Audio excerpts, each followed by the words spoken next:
Bonjour à toutes et tous. Je m'appelle Adrienne Bonnet et je suis la responsable du pôle campagne, plaidoyer et juridique de Wellfarm. Comme vous avez pu le lire dans notre email, cette consultation publique est organisée par la Commission européenne et vise à recueillir le plus d'avis possible sur la future législation européenne sur la protection animale. C'est donc l'avenir de près de 5 milliards d'animaux qui sont élevés chaque année au sein de l'Union européenne qui se joue en ce moment et jusqu'au 21 janvier 2022. Aujourd'hui, nous avons besoin de vous. Et cette fois, pas seulement pour nous soutenir et signer nos pétitions, mais surtout pour participer activement à cette consultation dont les réponses seront directement reçues par la Commission européenne. Dans cette vidéo, nous allons donc, vous et moi, examiner la marche à suivre ensemble pour répondre à cette consultation. Je vous ferai part alors de mes réponses au nom de Wellfarm dans le cas où cela pourrait vous aider à remplir ce questionnaire. Rassurez-vous, cela ne prendra que quelques minutes de votre temps et au nom de toute l'équipe de Wellfarm, un grand merci par avance pour votre implication. Nous pouvons commencer. En cliquant sur le lien qui figure dans notre email, vous allez accéder à cette page. Il vous suffit de descendre pour cliquer sur le bouton jaune « Répondre au questionnaire ». Vous arrivez alors sur la page de connexion du site de la Commission européenne. Ici, cliquons d'abord sur la langue dans la barre en haut à droite et sélectionnons français pour que ce soit plus simple. Vous avez ensuite deux possibilités. Soit vous vous connectez avec votre compte, dans le cas où vous en auriez déjà un sur le site de la Commission européenne. Vous pouvez ainsi entrer vos identifiants et mots de passe, puis cliquer sur connexion.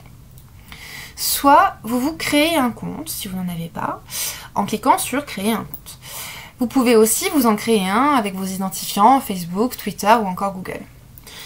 Partons du principe que nous n'avons pas de compte sur le site de la Commission européenne et que nous ne voulons pas nous connecter avec nos comptes Facebook, Twitter ou Google. Après avoir cliqué sur créer un compte, nous arrivons donc sur cette page où nous pouvons entrer nos prénoms, notre nom, notre adresse email et nous la tapons à nouveau en dessous. On coche ensuite la case si on est d'accord avec la déclaration de confidentialité, puis on clique sur créer un compte. On attend que le petit écrou enregistre notre demande et maintenant on attend de recevoir un email. Je précise que cela peut durer quelques minutes et qu'il faut parfois être un peu patient. Bien, donc là, j'ai reçu mon email. Je vais pouvoir me créer un mot de passe pour mon compte sur le site de la Commission. Dans l'email que j'ai reçu, je clique donc sur ce lien.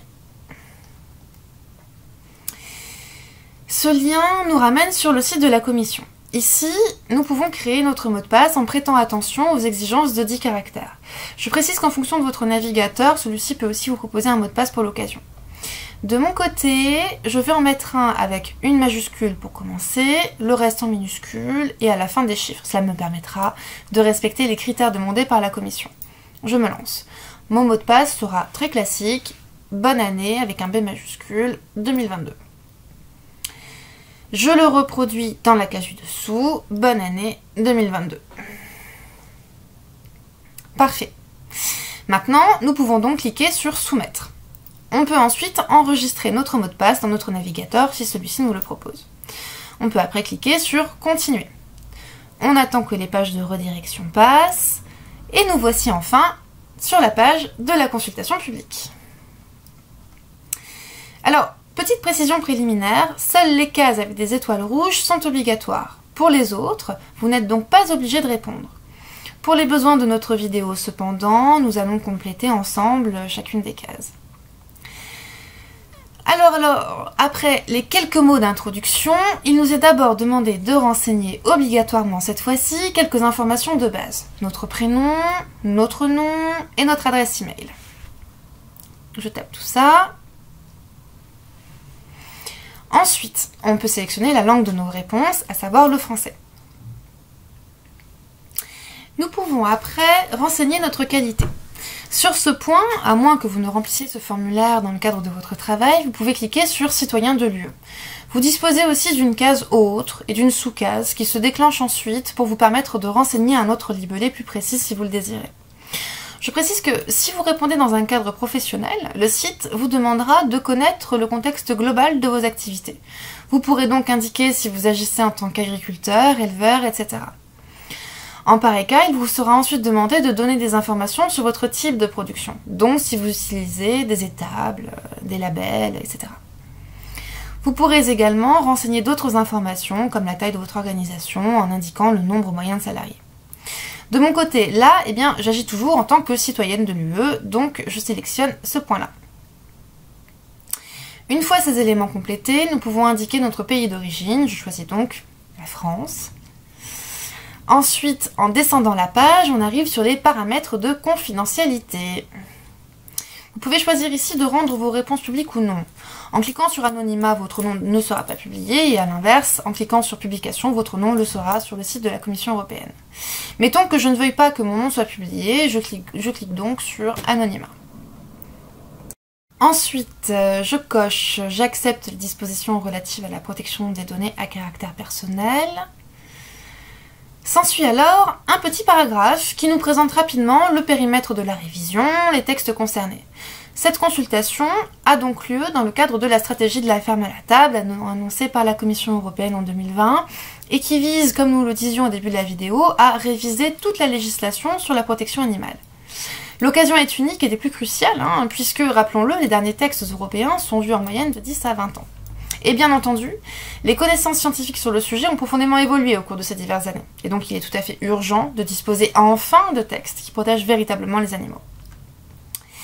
Nous pouvons donc nous lancer désormais à l'assaut de la question 1, qui nous demande dans quelle mesure nous sommes d'accord avec certaines affirmations. Tout en essayant de répondre de la manière la plus objective possible, il faut garder à l'esprit qu'en fonction de nos réponses, la Commission jugera plus ou moins urgent de se livrer à une révision profonde des textes applicables. Chez Wellfarm, bien sûr, notre intérêt est que les textes soient profondément révisés pour que les animaux soient le plus protégés possible, tout en étant honnêtes dans nos appréciations. C'est la raison pour laquelle, à titre personnel, eh bien, je suis plutôt d'accord avec la première case, donc le fait que la protection des animaux d'élevage est plus uniforme dans l'ensemble des pays de l'UE qu'il y a 25 ans. En revanche, je ne suis plutôt pas d'accord avec la seconde affirmation qui consiste à dire que la protection des animaux d'élevage est plus complète dans les différents pays de l'UE qu'il y a 25 ans. Je ne suis ensuite pas du tout d'accord avec le fait de dire que les exigences fixées par les règles de l'UE en matière de bien-être des animaux sont faciles à appliquer et que la manière dont il faut les appliquer est claire. Je suis toutefois plutôt d'accord avec les deux dernières affirmations. Je peux donc désormais passer à la question numéro 2.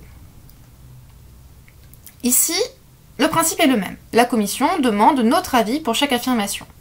Alors, de mon côté, je suis plutôt d'accord avec la première affirmation, selon laquelle les exigences actuelles ne seraient pas trop pénibles et coûteuses pour les producteurs. Elles peuvent l'être, dans certaines conditions, pour certains éleveurs, mais les normes sont tellement minimales que leur poids est finalement assez relatif. Pour les deux suivantes, en revanche, je suis tout à fait d'accord avec le fait de dire que le respect de ces textes n'est à ce jour pas trop pénible ni trop coûteux pour les transformateurs et détaillants. Et je suis plutôt d'accord avec l'affirmation suivante qui soulève la même problématique à propos des petites et moyennes entreprises. Pour la phrase d'après toutefois, je ne suis plutôt pas d'accord pour admettre que les textes sont trop difficiles à comprendre pour les consommateurs. Puisque les normes sont faibles, elles ne sont pas des plus illisibles. Je ne suis plutôt pas d'accord non plus pour la dernière affirmation, car je considère que non, les règles actuelles n'imposent pas des surcoûts trop importants pour les consommateurs. Au contraire, je veux qu'elles soient renforcées. Nous arrivons maintenant à la question numéro 3.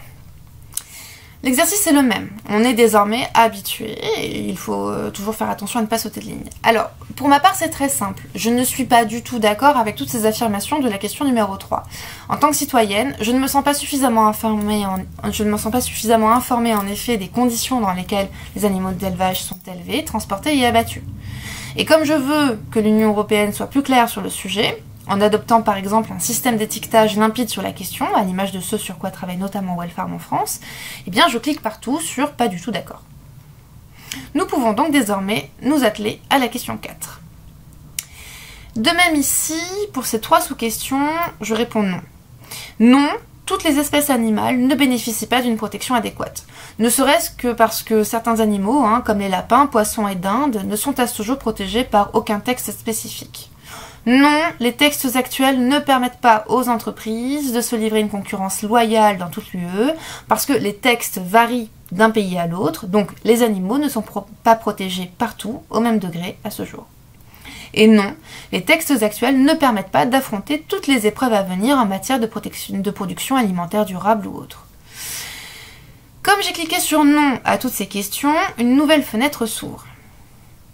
Ici, on me demande d'évaluer le degré d'importance de ces diverses actions. Donc je me lance. Et je regarde à l'esprit que si je clique sur « très important partout », il y a un risque pour que mes réponses aient moins de poids. Je vais donc essayer de prioriser un peu. Pour commencer, je trouve important d'augmenter le nombre d'inspections et de contrôles. Je trouve que les deux affirmations suivantes sont en revanche très importantes. Oui, il faut améliorer les règles existantes sur le bien-être des porcs, veaux, poules pondeuses et poulets de chair. Et oui, il faut protéger toutes les espèces animales. Quant à la quatrième ligne, je trouve qu'il est important d'accroître les technologies modernes pour mieux surveiller le bien-être des animaux transportés. J'estime pour finir que les trois dernières affirmations sont très importantes. Oui, il faut utiliser plus d'indicateurs scientifiques pour évaluer le bien-être animal. Oui, il faut former ceux qui manipulent les animaux. Et oui, il faut mieux informer les consommateurs.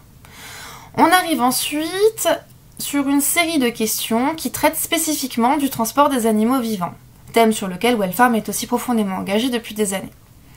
Un petit paragraphe nous présente donc un résumé très bref de la législation actuelle. La question 5 commence ensuite. Ici, dans la mesure où je souhaite fortement que les animaux soient davantage protégés pendant les transports de longue durée, personnellement, je réponds oui partout. Il est nécessaire que des durées maximales soient enfin introduites, que des exigences spécifiques adaptées aux animaux soient adoptées, et que des exigences techniques soient aussi prévues dans les moyens de transport comme les camions ou les navires. J'en arrive désormais à la question 6. Cette question traite cette fois des transports d'animaux vivants, non pas au sein même de l'Union européenne, mais en dehors de celle-ci, dont des exportations à destination des pays tiers de l'Union. De mon côté, mon objectif est simple. Je souhaite que ces exportations soient tout simplement interdites. Wellfarm a montré à de nombreuses reprises combien ce type précis de transport pouvait être douloureux pour les animaux, et à quel point l'Union était tout simplement incapable de contrôler les conditions dans lesquelles les animaux sont traités une fois arrivés à destination dans ces autres pays. Pour les deux premières affirmations, je réponds donc oui. Je veux que toutes les exportations d'animaux vivants soient interdites, y compris lorsqu'elles visent à abattre les animaux dans ces pays tiers. Ce type de transport peut en effet être remplacé par le transport de carcasses, et non pas d'animaux vivants. Pour la troisième, c'est un peu plus compliqué. Il s'agit ici de dire que si nous sommes ou non d'accord avec le fait de limiter les exportations aux seuls États qui disposent de normes équivalentes à celles de l'UE. Une interdiction complète de tous les transports serait mieux, évidemment. Mais à titre transitoire, il est quand même nécessaire de s'assurer que le niveau des textes de tous les États, y compris ceux en dehors de l'Union, sera effectivement rehaussé.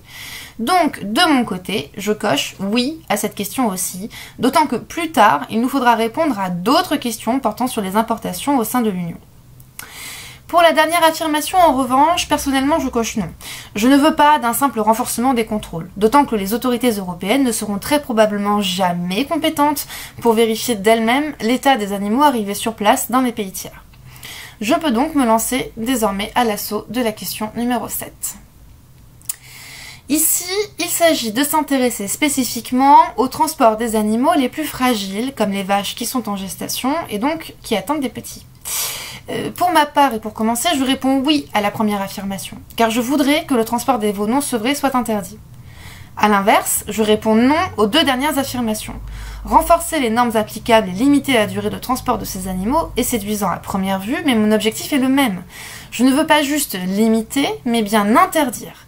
Donc, comme j'avais répondu oui à la première affirmation, je réponds non à ces deux dernières lignes. Les questions sur le transport sont désormais toutes traitées. Nous passons désormais à une nouvelle rubrique intéressant plus spécifiquement l'élevage. Après un résumé sommaire de la législation applicable à ce jour, la Commission européenne nous invite à répondre à la question 8.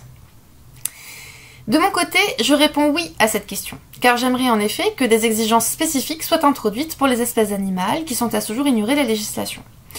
Comme j'ai répondu oui, une nouvelle question s'ouvre où il me faut cocher les espèces pour lesquelles je voudrais que des normes d'élevage soient adoptées.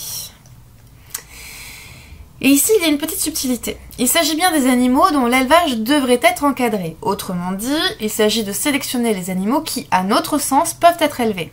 Ce qui fait que pour ma part, je vais tout cocher sauf 3 cases. Je ne coche pas les cases sur les visons, chiens, viverins et renards. En effet, ces 3 cases sont en réalité en lien avec l'élevage d'animaux sauvages et tenus en captivité pour leur fourrure. Il ne s'agit donc pas d'élevage d'animaux domestiques ou d'élevage destiné à la production pour la consommation humaine, par exemple. Dans la mesure où je suis pour interdire tout commerce de fourrure, eh bien je refuse de cocher ces 3 cases spécifiques. J'estime que la question n'a pas lieu d'être. Maintenant que c'est fait, je peux passer à la question 9. Il est ici question des mutilations infligées aux animaux d'élevage. Pour toutes ces cases, je vais cocher la case interdiction. Qu'il s'agisse de l'ablation de la queue des porcs, de la castration des porcelets, de l'ablation des cornes, ou bien encore de la coupe d'une partie du bec des oiseaux, toutes ces mutilations sont à même de causer de grandes souffrances aux animaux. Il est donc plus que temps que ces pratiques soient complètement et définitivement interdites. Wellfarm est d'ailleurs très engagé sur le sujet et diffuse actuellement une pétition sur le site stopcastration.fr pour demander l'arrêt de la castration des porcs. Cette parenthèse étant fermée, eh bien nous pouvons désormais passer à la question 10. Cette question porte sur les annonces de la Commission du 30 juin dernier. Avec d'autres organisations de protection animale, Wellfarm avait en effet contribué au lancement d'une initiative citoyenne européenne intitulée End the Cage Age et destinée à demander l'arrêt des cages au sein de l'Union européenne. Cette initiative ayant récolté plus d'1 million de signatures au sein de l'Union, la Commission a accepté d'élaborer des propositions législatives d'ici 2023 pour interdire les cages. Le loup se cachant cependant souvent dans les détails, la Commission nous demande ici notre avis sur le délai dans lequel les cages devront être ensuite définitivement interdites après une période transitoire. Personnellement donc, je coche pour tous les animaux le plus petit délai proposé, à savoir celui de 5 ans maximum. Théoriquement, cela devrait nous permettre d'espérer que plus aucune cage n'existe au 31 décembre 2027. J'arrive désormais à la dernière question sur l'élevage, la numéro 11. Je la lis. Les produits importés devraient-ils être soumis à des exigences particulières en matière de bien-être, comme une production en système sans cage? Alors, il s'agit ici de la fameuse question sur les importations que j'évoquais un peu plus tôt. De très nombreux produits consommés au sein de l'Union à ce jour proviennent en effet d'États tiers. Or, l'ennui est que dans ces États, les règles applicables sont parfois plus légères que celles qui existent dans l'UE. Parmi les combats de Wellfarm, il y a donc aussi ce point. S'assurer que les produits importés sont issus d'animaux qui ont été élevés dans des conditions au moins équivalentes à celles de l'Union européenne. Donc, à cette question, je réponds oui. Et, comme j'ai répondu oui, une nouvelle rubrique s'ouvre où il m'est demandé de me positionner sur le degré de ces exigences dans les pays tiers. Un peu plus tôt, je disais que nos réponses seront d'autant plus prises en compte si elles sont priorisées, tout en restant bien sûr honnêtes. C'est la raison pour laquelle ici, je vais répondre oui à une seule affirmation, la seconde. Parmi les affirmations proposées, je préfère en effet que les normes soient équivalentes à celles qui sont appliquées à la production de l'UE. Je réponds donc non à la première, parce que si je demande que les normes dans les pays tiers soient les mêmes que celles de l'Union, il y a fort à parier que leurs législations n'évolueront pas de sitôt. Il y a par ailleurs des spécificités propres aux États qui font qu'il est de toute façon difficile d'exiger les mêmes standards, ou des standards identiques à ceux de l'Union. Je réponds aussi non à la dernière affirmation, parce que je ne veux pas que les normes se limitent à la seule question de l'étiquetage. La rubrique sur l'élevage est désormais finie. Nous pouvons donc passer à l'avant-dernier thème qui porte sur l'abattage des animaux. Après une petite introduction qui porte notamment sur l'abattage des porcs et des volailles, une seule question nous est posée ici. Pour ces 5 affirmations, le constat est sensiblement le même. Toutes les mesures proposées sont favorables aux animaux destinés à être abattus. Donc je réponds oui partout. Oui, l'étourdissement électrique par bain d'eau devrait être interdit pour les volailles. Il en va de même pour l'utilisation de dioxyde de carbone à haute concentration pour les porcs. L'utilisation d'aiguillons électriques devrait aussi être interdite. Des règles spécifiques devraient également encadrer l'abattage des poissons pour réduire la souffrance qu'ils endurent. Et enfin, oui, pour ma part, il est nécessaire d'interdire la mise à mort systématique des poussins mâles. Nous pouvons donc désormais nous intéresser à la question 13 qui porte spécifiquement sur l'étiquetage relatif au bien-être des animaux. Il s'agit ici de se demander si un étiquetage devrait être adopté pour informer les consommateurs de la manière dont les animaux ont été traités. Ce point me paraît tout à fait essentiel en tant que citoyenne et consommatrice pour savoir dans quelles conditions les porcs par exemple ont été élevés lors de mes achats de charcuterie ou de viande, ou dans quelles conditions les vaches laitières l'ont été lors de mes achats de produits laitiers comme du fromage. Je coche donc oui. Comme j'ai coché oui, deux séries de questions s'ouvrent à leur tour. La commission demande d'abord d'identifier les produits concernés. Comme je considère que le plus de produits possible devraient être étiquetés, je réponds tout à fait d'accord à la première question. Personnellement, je suis en revanche complètement contre l'idée que seuls les produits vertueux soient étiquetés. Donc je réponds pas du tout d'accord à la deuxième question. Je voudrais en effet une étiquette qui reflète tous les modes d'élevage, afin de savoir lors de mes achats si oui ou non les animaux ont été élevés dans des conditions conformes à leur santé et bien-être. Passons désormais à la rubrique suivante sur l'étiquetage. La commission demande ensuite si l'étiquette doit porter uniquement sur l'élevage ou si elle doit refléter aussi les conditions dans lesquelles les animaux ont été transportés et abattus. De mon côté, comme je souhaite disposer de l'information la plus complète possible, je réponds que je ne suis pas du tout d'accord avec la première question, qui consiste à se borner seulement à indiquer les méthodes d'élevage. À l'inverse, je suis tout à fait d'accord avec le fait de se baser sur des critères plus larges en matière de bien-être animal et donc d'avoir des informations aussi sur les conditions de transport et d'abattage des animaux. Les questions sont désormais finies. Il est toutefois possible, dans la rubrique 14, d'insérer des observations. Alors, ce point n'est pas du tout obligatoire. Si vous le souhaitez cependant, vous pouvez faire part de votre avis sur toute ou partie des textes actuels. Alors, par exemple, là, eh bien, je vais écrire que les textes actuels sont des plus lacunaires. Tous les animaux, et pas seulement ceux qui sont déjà concernés par la législation applicable, devraient être protégés à tous les stades de leur vie, élevage, transport, abattage. J'aurais pu également écrire que les normes à venir devraient prendre la forme d'un règlement européen, et non simplement de directives, comme c'est le plus souvent le cas maintenant. Les règlements, en effet, sont d'application directe et limitent la marge de manœuvre des États membres. J'aurais pu aussi dire qu'il est urgent de réviser à la hausse toutes les normes applicables à l'élevage des animaux et étendre la législation à tous les animaux. J'aurais pu aussi éventuellement demander ceci. Le gavage devrait en particulier être interdit au vu des graves souffrances que cette pratique est à même de causer aux oies et aux canards. À titre transitoire, il faudrait au moins que les textes soient modifiés pour permettre l'émergence de pratiques plus respectueuses des animaux, par exemple l'engraissement libre. Enfin, j'aurais pu aussi écrire ceci. Les longs transports d'animaux vivants de plus de 8 heures devraient être interdits, tout comme les exportations à destination des pays tiers. Ce sont aussi les transports par forte chaleur qui devraient être interdits en raison des graves souffrances que ces trajets sont susceptibles de causer aux animaux. Ce ne sont toutefois que des idées. Et libre à vous, bien sûr, de répondre ce que vous souhaitez dans ce formulaire, y compris dans cette case d'observation. Dans tous les cas, au nom de Wellfarm, merci beaucoup de vous être penché sur la question et d'avoir participé à cette consultation. L'action que vous venez d'accomplir est essentielle pour l'avenir de tous les animaux d'élevage. N'hésitez pas à relayer le plus possible cette consultation et cette vidéo auprès de votre entourage. Plus nous serons nombreuses et nombreux à y participer et plus nous aurons de chances de faire entendre la voix des animaux. Merci encore et à très bientôt pour cette toute nouvelle année 2022.